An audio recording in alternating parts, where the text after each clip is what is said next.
మన తెలంగాణ రాష్ట్రంలో త్వరలో జరగబోయే సర్పంచ్ ఎలక్షన్స్కి ప్రతి ఒక్కరు సిద్ధంగా ఉండండి. ఈ ఎలక్షన్స్ అనేటివి చాలా ఇంపార్టెంట్, చాలా ఇంపార్టెంట్. మనం ఎప్పుడు కంపేర్ చేసుకున్నా కూడా ఎమ్మెల్యే ఎలక్షన్స్ కానీ ఎంపీ ఎలక్షన్స్ కానీ వీటన్నిటితో కంపేర్ చేసుకుంటే కూడా వాటన్నిటికంటే కూడా సర్పంచ్ ఎలక్షన్ అనేది చాలా ఇంపార్టెంట్. మీరు ఎప్పుడైతే ఒక క్యాండిడేట్ను ఒక సర్పంచ్ క్యాండిడేట్గా ఎన్నుకుంటున్నారో అప్పుడు చాలా జాగ్రత్తగా మీ ఓటును వినియోగించుకోండి. ఆ సర్పంచ్ క్యాండిడేట్ కానీ ఒక ప్రాపర్ క్యాండిడేట్ కాకపోతే మీ విలేజ్ ఎప్పటికి కూడా డెవలప్ అవ్వదు. సో ఈ సర్పంచ్ ఎలక్షన్ అనేది చాలా ఇంపార్టెంట్ కాబట్టి మీరు ఎక్కడున్నా సరే మీ ఓటును కంపల్సరీగా వినియోగించుకోండి. ఈ విలేజ్ ఎలక్షన్స్ కానీ ఈ సర్పంచ్ ఎలక్షన్స్ అనేటివి మనకు చాలా ఇంపార్టెంట్. మనం ఎప్పుడైతే మన ఓటుని వినియోగించుకోమో సర్పంచ్ ఎలక్షన్స్లో మెయిన్గా మన ఓటుని వినియోగించుకోమో ఒక 2-3 ఓట్ల వల్ల కూడా ఎంతో చేంజెస్ వచ్చే అవకాశం ఉంటుంది. ఒక మంచి క్యాండిడేట్ ఎన్నుకునేటప్పుడు కూడా ఒక 2-3 ఓట్లతో కూడా ఆ మంచి క్యాండిడేట్ ఓడిపోయే అవకాశం ఉంటుంది. అట్లాంటప్పుడు ఒక 5 సంవత్సరాల వరకు కంప్లీట్గా ఒక 5 సంవత్సరాల వరకు మన విలేజ్లో ఎలాంటి అభివృద్ధి అనేది జరగదు. మీరు ఎన్నుకునేటప్పుడు మంచి క్యాండిడేట్ని ఎన్నుకోండి. ఆ క్యాండిడేట్ అన్ని పనులు చేయగలుగుతాడా లేదా, 24 అవర్స్ అవైలబుల్గా ఉంటాడా లేదా. ఒక సర్పంచ్ క్యాండిడేట్ అనేది మొత్తం కంప్లీట్ పబ్లిక్ సర్వీస్ చేయాల్సి వస్తుంది. సర్పంచ్ అంటేనే పబ్లిక్ సర్వీస్ చేయాలి. మీరు ఎప్పుడు కూడా ఒక పదవిలో ఉన్నా నేను ఒక పవర్లో ఉన్నా అన్న ఫీలింగ్ ఉండొద్దు. సర్పంచ్ అంటే కంప్లీట్గా పబ్లిక్ సర్వీస్.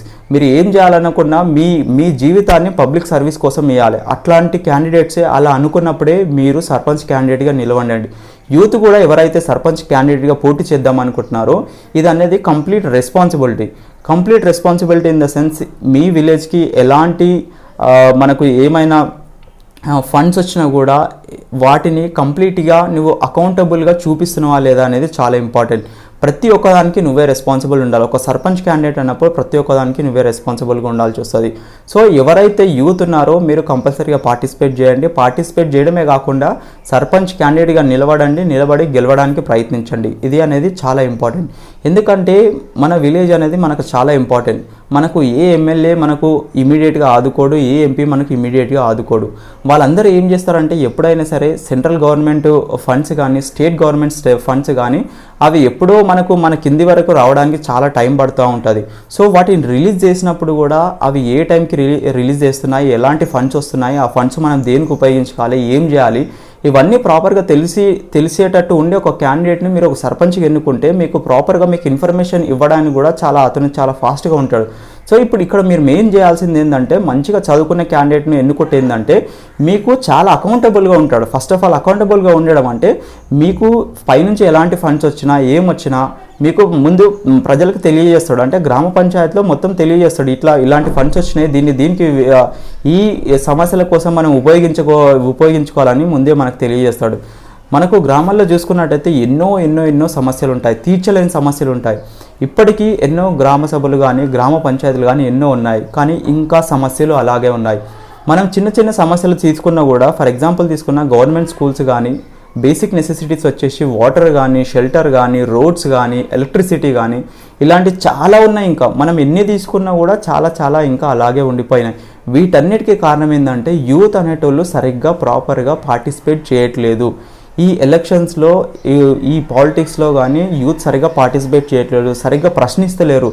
ఉన్న లీడర్స్ని కానీ ఎవరైనా ఉన్న పొలిటికల్ లీడర్స్ని సరిగ్గా ప్రశ్నిస్తలేరు. మాకెందుకులే అంటే మాకెందుకు అంటారు, పాలిటిక్స్లో నిలబడతలేరు, కంటెస్ట్ చేస్తలేరు, నామినేషన్స్ వేస్తలేరు. అసలు గవర్నమెంట్ స్కీమ్స్ ఏమైనా రిలీజ్ అయినప్పుడు కూడా ఈ యూత్ ఎవరైతే ఉన్నారో వీళ్ళందరూ ప్రాపర్గా వాటిని స్టడీ చేస్తలేరు. వాటికి ఎంత ఫండ్స్ అలొకేట్ చేస్తున్నారు అనేది కూడా వాటి గురించి స్టడీ చేస్తలేరు. ఈ స్కీమ్స్ ఏమైనా రిలీజ్ అయినప్పుడు ఆ స్కీమ్స్ దేని గురించి రిలేట్ అయినాయి, దేని గురించి ఉన్నాయని కూడా చాలామంది తెలుసుకుంటారు. వీటన్నిటి వల్ల కూడా చాలా నష్టాలు వచ్చేస్తున్నాయి. సో ఈ ఫండ్స్ ఏమైనా రిలీజ్ అయినప్పుడు కూడా పైనుంచి మన గ్రామాల వరకు వచ్చేసరికి ఆల్మోస్ట్ పైన ఒక 100% వస్తే కిందికి వచ్చేసరికి మనకు ఒక 10% ఫండ్స్ కూడా అందుతలేవు. ఇట్లా ఫండ్స్ మనకు అందనప్పుడు ఒక గ్రామ సర్పంచ్ క్యాండిడేట్ ఉన్నప్పుడు అతను ఎలా డెవలప్ చేయగలుగుతాడు. సో ఈ గ్రామ సర్పంచ్ క్యాండిడేట్ ఏం చేయాలంటే ఫండ్స్ ఎంత రిలీజ్ అవుతున్నాయి, ఒక ఫండ్స్ రిలీజ్ అయినప్పుడు ఎంత పైన అక్కడనే ఎంత రిలీజ్ అయింది, ఏమైంది అవన్నీ తెలుసుకునేటట్టుగా ఉండాలి. అందుకే ఎవరైతే గ్రామ సర్పంచ్ ఉంటాడో అతను కంపల్సరీగా చదువుకునే క్యాండిడేట్ ఉండాలి, కొంచెం ఫాస్ట్ ఉండేటట్టుగా ఉండాలి. ఈ క్యాండిడేట్ కానీ సరిగ్గా లేకపోతే ఈ క్యాండిడేట్ కానీ పైన వాళ్ళకి అంటే ఎమ్మెల్యేకి కానీ ఎంపీకి కానీ ముఖ్యమంత్రికి కానీ వీళ్ళకి కానీ భయపడే క్యాండిడేట్ ఉంటే మాత్రం మీ విలేజ్ ఎప్పటికీ బాగుపడదు. ఎందుకంటే వాళ్ళకు భయపడాల్సిన అవసరం లేదు. వాళ్ళు ఓటేస్తే నేను సర్పంచ్కి గెలవలేదు, మా విలేజ్ ప్రజలు ఓటేస్తేనే నేను సర్పంచ్కి గెలిచిన అన్న ఒక థాట్ అతని మైండ్లో ఉండాలి. సో ఎప్పుడైనా సరే పైన అధికారులకు భయపడకుండా ఎంత ఫండ్స్ రిలీజ్ అయినాయి, ఎందుకు ఫండ్స్ రిలీజ్ అయినాయి, మా ఊరి వరకు ఫండ్స్ ఎందుకు రాలేదు, ఇన్ కేస్ ఫండ్స్ తక్కువ వస్తే ఎందుకు తక్కువ వచ్చినాయి అని ప్రశ్నించే శక్తి కానీ ప్రశ్నించే ధైర్యం కానీ మీరు ఎన్నుకున్న క్యాండిడేట్కి ఉండాలి. అప్పుడైతేనే మీ విలేజ్ ఎప్పుడైనా ఒకసారి మొత్తం డెవలప్ అవుతుంది, బాగుపడుతుంది. చాలామంది రోడ్లు ఉండవు, చాలా విలేజెస్కి రోడ్ కనెక్టివిటీ అనేది ఉండదు. ఇప్పటికీ చాలా అంటే చాలా విలేజెస్ ఉన్నాయి. మనం అర్బన్ సిటీ తీసుకుంటే అర్బన్ మొత్తం ఆల్రెడీ డెవలప్ అయిపోయింది. ఇప్పుడు రూరల్ ఏరియా వచ్చేసరికి ఏంటంటే అసలు డెవలప్మెంట్ అనేది లేనే లేదు. చాలా విలేజెస్ పోయినా రోడ్ కనెక్టివిటీ ఉండదు, ప్రాపర్ వాటర్ ఉండదు, ప్రాపర్ హౌజెస్ ఉండవు, వాళ్ళకు ప్రాపర్ హెల్త్ ఫెసిలిటీస్ ఉండవు, ఇవన్నీ ఉండవు. సో వీటన్నిటిని ఇట్లా తీసుకుంటూ పోతే చాలా చాలా చాలా ప్రాబ్లమ్స్ ఉంటాయి విలేజెస్లో. వీటన్నిటిని సాల్వ్ చేయగల క్యాండిడేట్ ఒక సర్పంచ్ క్యాండిడేట్ ఉంటే, సో అతను ఎంతో కొంత ఒక 50% వరకన్నా అతను మీకు ఇచ్చిన 5 సంవత్సరాలలో 50% అయినా మీ ప్రాబ్లమ్స్ సాల్వ్ చేయగలుగుతాడు.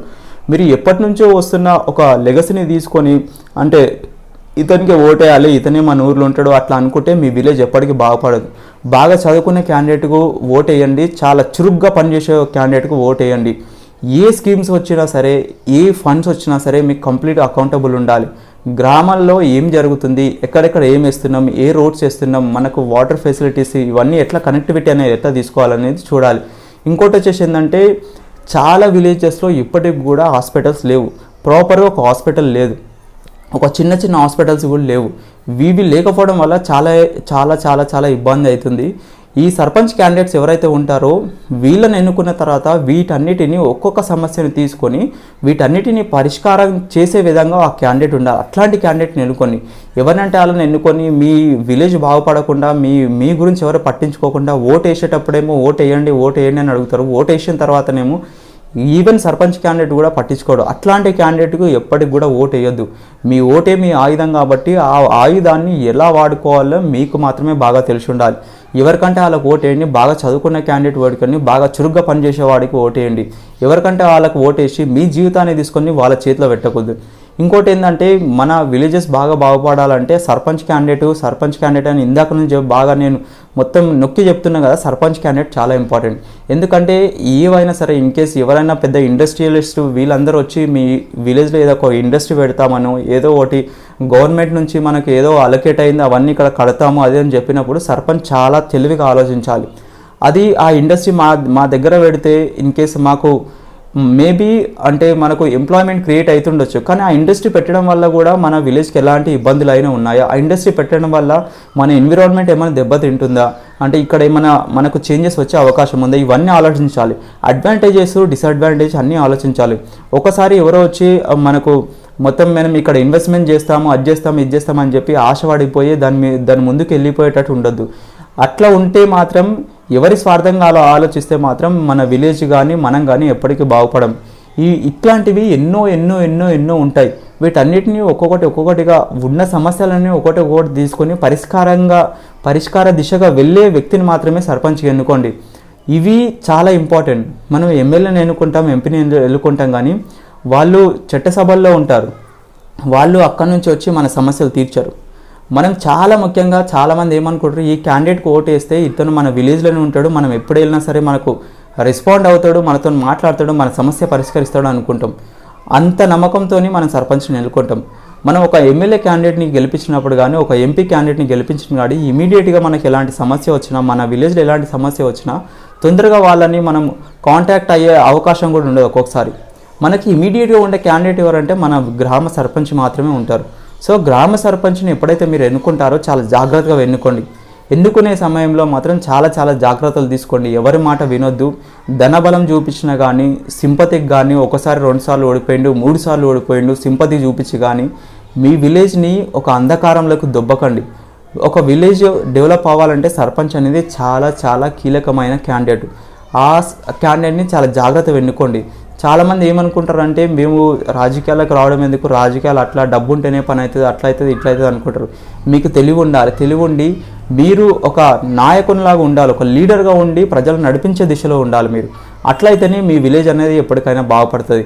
మీ విలేజ్ ఆటోమేటిక్గా బాగుపడితే మీ విలేజ్లో నుంచి ఎంతమంది అయితే బయటికి వెళ్ళిపోయారో, బయటికి వెళ్ళిపోయి చదువుకోవడానికి కానీ లేకపోతే బయటికి వెళ్ళిపోయి అక్కడ సెటిల్ అయిపోయిన వాళ్ళు కూడా మీ విలేజ్ డెవలప్ అవుతూ ఉంటే ఆటోమేటిక్గా వాళ్ళే ఇక్కడికి వచ్చి ఉండడానికి మళ్ళీ ప్రయత్నం చేస్తారు. చాలా మెయిన్ ఇంపార్టెంట్ ఏంటంటే విలేజెస్లో ప్రాపర్ ఫెసిలిటీస్ లేకపోవడం వల్ల చాలామంది బయటికి వెళ్ళిపోవడానికి ప్రయత్నం చేస్తున్నారు. ఎందుకు ఫెసిలిటీస్ లేనప్పుడు మనంతలో మనం డెవలప్ అవ్వం. సెల్ఫ్ డెవలప్మెంట్ అనేది ఆటోమేటిక్గా ఉండదు అని వాళ్ళకి తెలుసు కాబట్టి వాళ్ళు వెళ్ళిపోతారు. అట్లాంటి అవకాశం మనం ఇవ్వద్దు. ఎప్పుడైతే ఒక ప్రాపర్ సర్పంచ్ క్యాండిడేట్ని మనం ఎన్నుకుంటామో అతడు ఇవన్నీ దృష్టిలో పెట్టుకొని చిన్నపిల్లల కానుంచి యూత్ కానీ పెద్దవాళ్ళు కానీ ఇంకా ఓల్డ్ పీపుల్ కానీ వీళ్ళందరినీ దృష్టిలో పెట్టుకొని ఎవరెవరు ఎలాంటి సమస్యల్లో ఉన్నారు, ఎవరెవరికి ఎలాంటి సమస్య ఉంది, వాళ్ళు విలేజ్ని వదిలిపెట్టి వెళ్ళిపోవడానికి కారణాలు ఏంటి, ఇవన్నీ తెలుసుకోవాలి. ఫస్ట్ మెయిన్ ఇంపార్టెంట్ వచ్చేసి యూత్ ఎందుకు వెళ్ళిపోతున్నారంటే ప్రాపర్ మనకు ఇంటర్నెట్ కనెక్టివిటీ లేకపోవడం కానీ, రోడ్ కనెక్టివిటీ లేకపోవడం కానీ, ప్రాపర్ అక్కడ ఒక విలేజ్లో చెప్పాలంటే చిన్న చిన్న లైబ్రరీస్ కూడా లేవు. ఒక లైబ్రరీ మనం కట్టించగలిగితే అక్కడే ఉన్న యూత్ కొంచెం గవర్నమెంట్ ఎగ్జామ్స్కి ప్రిపేర్ అయ్యే వాళ్ళు వీళ్ళు అక్కడే ఉండి చదువుకుంటారు. చాలా విలేజెస్లో ఇప్పటివరకు లైబ్రరీస్ కూడా లేవు. వాటన్నిటి మీద దృష్టి సారించాలి. ఇలాంటివి ఎన్నో ఉంటాయి. వీటన్నిటినీ ఒక్కొక్కటిగా తీసుకొని సమస్యలను పరిష్కరించగలిగే ఒక సర్పంచ్ క్యాండిడేట్ని మీరు ఎన్నుకోండి. చాలా జాగ్రత్తగా ఎన్నుకోండి. ఈ ఎలక్షన్ కానీ మిస్ అయితే, ఈ ఎలక్షన్లో మీకు అనవసరమైన క్యాండిడేట్ని ఎన్నుకుంటే, మీరు డబ్బుకు లొంగో లేక వాళ్ళ ప్రలోభాలకు లొంగో మీరు ఎవరినంటే వాళ్ళని ఎన్నుకుంటే ఇంకా 5 సంవత్సరాలు మీరు అంధకారంలోకి వెళ్ళిపోతారు. 5 సంవత్సరాలు అంటే చాలా విలువైన సమయం. మీరు ఒక్క ఓటుతోని మీ భవిష్యత్తును మీరే మార్చుకోగలరు. చాలా జాగ్రత్త ఓటు వేయండి. ఎవరికి భయపడద్దు. ధనబలం కానీ సింపతి ఓట్లు కానీ 2 సార్లు ఓడిపోయింది, 3 సార్లు ఓడిపోయింది, సింపతి ఓట్లు కూడా ఇవ్వద్దు. ఇవి చాలా ఇంపార్టెంట్. మీ లైఫ్ మీ చేతుల్లోనే ఉంటుంది. మీరు ధైర్యంగా ఉండాలి. ఎలక్షన్స్లో పోటీ చేయాలి, సర్పంచ్గా పోటీ చేయాలి, గెలవాలి, మీ విలేజ్ని అభివృద్ధి పదంలో నడిపించాలి. ఇవన్నీ ఎన్నో క్వాలిటీస్ కలిగిన ఒక క్వాలిటీ ఉన్న ఒక క్యాండిడేట్ని మనం ఎన్నుకోవాలి. వీటన్నిటిని ఎదుర్కోవాలి. ఇంకొకటి ఏంటంటే మెయిన్ ఇంపార్టెంట్ థింగ్ నేను చెప్పడం మర్చిపోయినా, ఒక సర్పంచ్ క్యాండిడేట్గా నేను నిలబడాలంటే కూడా నీకు చాలా ధైర్యం ఉండాలి. ఫస్ట్ ధైర్యం ఎందుకు ఉండాలంటే ఈ కాలంలో వచ్చేసి ధనబలం కానీ వాళ్ళు పెట్టే ప్రలోభాలు కానీ మన మీద దాడులు చేయడం కానీ ఇలాంటివి జరుగుతూ ఉంటాయి. ఎందుకంటే ఇట్లా చదువుకున్న వ్యక్తులు ఎప్పుడైతే సమాజంలోకి వస్తుంటారో, ఎప్పుడైతే చదువుకున్న వ్యక్తులు మేము ఎంతో కొంత చేంజెస్ చేయడానికి ముందుకు వస్తుంటారో వీళ్ళందరూ భయపెట్టడం కానీ, లేకపోతే వాళ్ళ ఫ్యామిలీస్ పైన అటాక్ చేయడం కానీ, లేకపోతే అతని మీదనే అటాక్ చేసేసి మళ్ళీ ఇంకోసారి ఇటువైపు చూడకుండా మళ్ళీ ఇంకోసారి ఇటు రాకుండా చేయడానికి చాలామంది ప్రయత్నం చేస్తారు. వీళ్ళకి కానీ ఎప్పుడు కూడా భయపడద్దు. భయపడ్డావంటే నీ ఒక్కడి జీవితమే కాదు, మీ విలేజ్లో ఉన్న అందరి జీవితాలు ఖరాబ్ అయితే మీ విలేజ్ కూడా ఎప్పటికీ బాగుపడదు. సో ఇట్లాంటి అన్ని క్వాలిటీస్ ఉన్న ఒక క్యాండిడేట్ని ఎన్నుకోవాలి. ఒక రకంగా చెప్పాలంటే పిఎం కన్నా, సీఎం కన్నా, ఎమ్మెల్యే కన్నా, ఎంపీ కన్నా సర్పంచ్ క్యాండిడేట్ అనేటోడు వీళ్ళందరికంటే కూడా చాలా తెలివైనడు ఉండాలి, చాలా చదువుకున్నోడు ఉండాలి, చాలా జ్ఞానం ఉండాలి. వీళ్ళందరినీ ఎదుర్కొనే ఒక శక్తి గల ఒక సర్పంచ్ని మీరు ఎన్నుకోగలిగితే ఆటోమేటిక్గా మీ విలేజ్ అనేది 100%గా డెవలప్ అవుతుంది. ఇది చాలా ఇంపార్టెంట్. ఇప్పుడే చెప్పినా కదా, ఎమ్మెల్యే అయినా, ఎంపీ అయినా, సీఎం అయినా, పిఎం అయినా వీళ్ళందరికంటే కూడా మినిమం నాలెడ్జ్ అంటే వీళ్ళందరికంటే ఎంతో కొంత ఎక్కువ నాలెడ్జ్ ఉండి దేనైనా సరే ఇమీడియట్గా సాల్వ్ చేసే నాలెడ్జ్ ఉన్న క్యాండిడేట్ని ఎన్నుకోండి. అట్లయితే మీ విలేజ్ అనేది బాగుపడుతుంది. లేకపోతే మీరు ఎప్పటికి బాగుపడరు, మీ విలేజ్ బాగుపడదు, అక్కడున్న పిల్లలు బాగుపడరు, ఎవరు బాగుపడరు. మీ విలేజ్ ఆటోమేటిక్గా బాగుపడినప్పుడు మీకు స్కిల్ ఉండదు, ఏది ఉండదు. బాగుపడినప్పుడు మీరు వేరే సిటీస్కి వెళ్తారు, అక్కడికి వెళ్ళి చదువుకోవడానికి మీకు డబల్ ఖర్చులు, మీ పేరెంట్స్కి దూరంగా ఉంటారు, మీ విలేజ్కి దూరంగా ఉంటారు, ఎన్నో ఇబ్బందులు వస్తూ ఉంటాయి. వీటన్నిటిని మనసులో పెట్టుకొని, వీటన్నిటి మీ దృష్టిలో పెట్టుకొని ఈ సర్పంచ్ ఎలక్షన్స్ పైన బాగా దృష్టి సారించండి. దృష్టి సారించి బాగా నాయకత్వ లక్షణాలున్న ఒక క్యాండిడేట్ని మాత్రమే ఎన్నుకోండి. Okay, best of luck everyone. అందరికీ వినాయక చవితి శుభాకాంక్షలు.